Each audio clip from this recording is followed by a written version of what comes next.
if you're watching this, I can assume that you may have purchased one of our take and make cottage projects.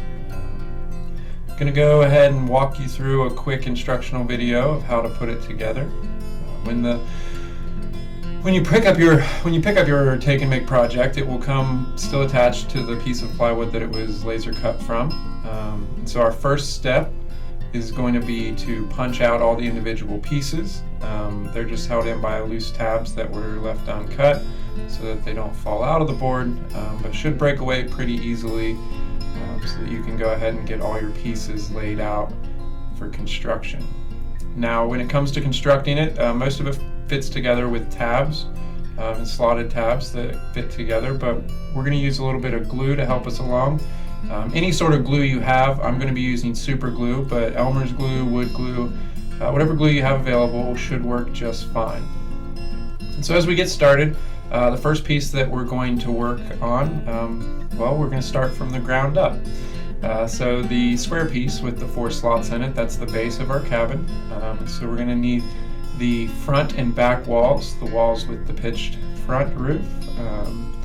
At the bottom of each piece there's a small tab, and I'm going to go ahead and put a little bead of glue on both sides. You can put it a little heavier on the back side because that will remain inside the house and be unseen. So first we get the back and then the front of the house fixed to the base.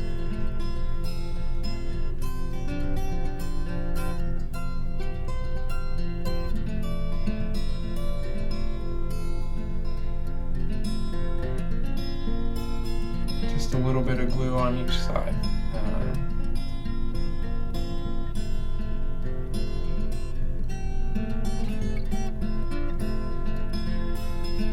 Kind of hold those in position, give them a second to start to set up, and we can go ahead and get our side walls ready. Now the side walls, as you can see, there's a slot that runs down the front and back of the house, as well as up the side walls, and those slots will fit together. That's what gives the structure its rigidity and locks it all together. So we're going to do the same thing we did on the front and back walls.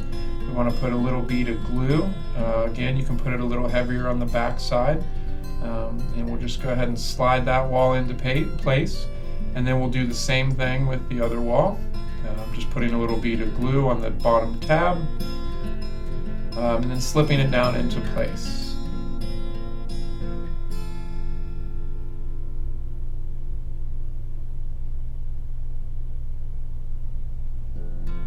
Now you may want to wait, depending on the type of glue you're using, and give it a few minutes to set. Super glue tends to dry a little faster than some glues, but I still want to go ahead and make sure that everything is structurally pretty solid before moving on to the next step. Next, we're going to need our 2 roof pieces. You can see the 2 roof pieces are different. One has just the slots at the top. This is the one that is going to act as the hinge piece. And then the other one has 2 little indented tabs, as well as these 4 nubs on the outside, which will be used to lock on our decorative pieces as we go. So first we're going to want to go ahead and get our stationary roof piece positioned.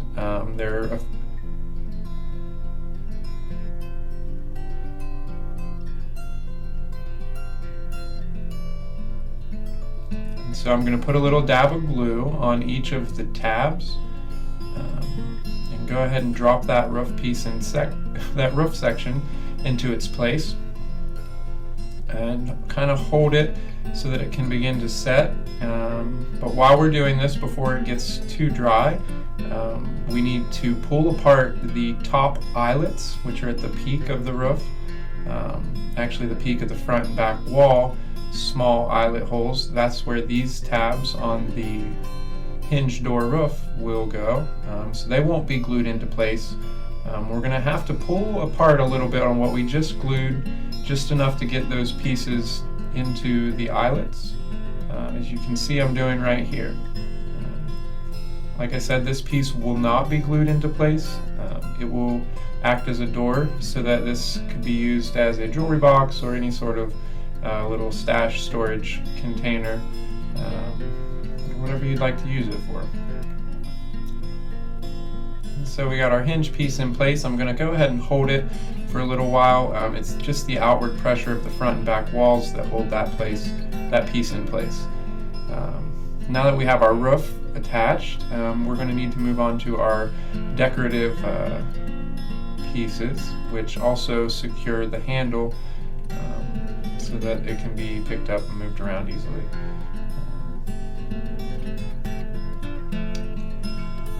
So for our next step, the 3 pieces are going to be the front, back, and the handle. As you can see in the front and back pieces, there are 2 small squares cut in each of them.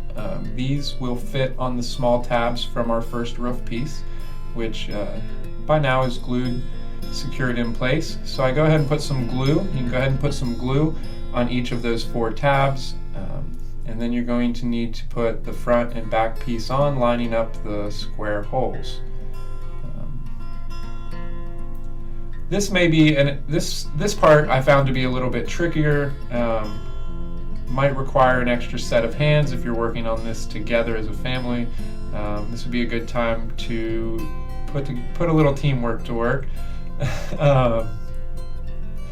And so I'm just going to go ahead and put some dabs of glue on each of the tabs on the end of the handle, and then again, like we did with the roof section, we'll have to pull back a little bit on the front and back pieces so that we can get it into the slots as we need to. You can see I had a little bit of difficulty doing this, but once I got the 2 pieces pretty well secured, just a little bit of pushing against was enough to get it to open up so that the handle could fall into place. The handle, right now, those tabs are secured through the bows on the front and back pieces. And I'm just going to go ahead and hold it all in place for a little bit, give that glue some time to start to set up. As I said, this piece gave me a little bit more trouble than some of the other pieces. You can see me continuing to bobble around with it here. I went ahead and decided to put just a little dab of glue extra on the outside of the handle pieces, as well as going back over the 4 tabs where it secures to the roof. Again, we want to keep the glue away from this other roof section because it acts as a door and we don't want it to get stuck in place.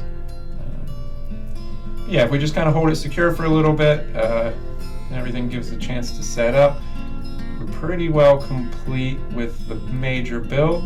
We have 2 more pieces that we're going to attach.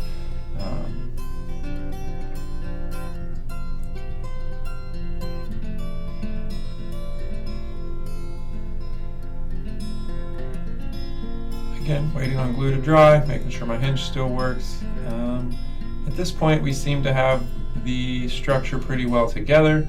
Our last little touches, we've got the door section, which that you can just kind of evenly spread some glue across the back of.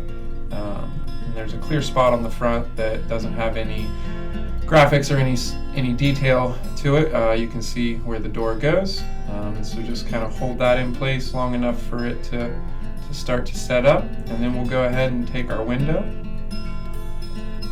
and put a few little drops of glue around the whole frame, and then just nicely secure it in place. Everything lines up pretty simply right around the window that has been cut in the front door or in the front wall. We'll just kind of hold both those in place for a minute, let them set, and our glue up is pretty well complete at this point. At this point, you could go ahead and customize your house by painting, markers, any sort of coloring you'd like to do. And that's also something you may want to do in the beginning before you begin to assemble. Entirely up to you. I personally like the way things look with the simple laser cut details. And yeah, so that is our completed take and make little cottage project.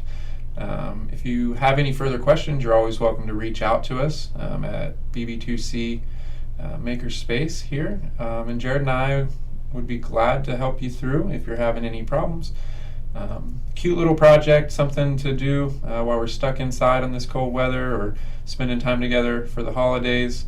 I hope you enjoyed our video, and I hope you enjoy our project. Your project, actually. Yeah.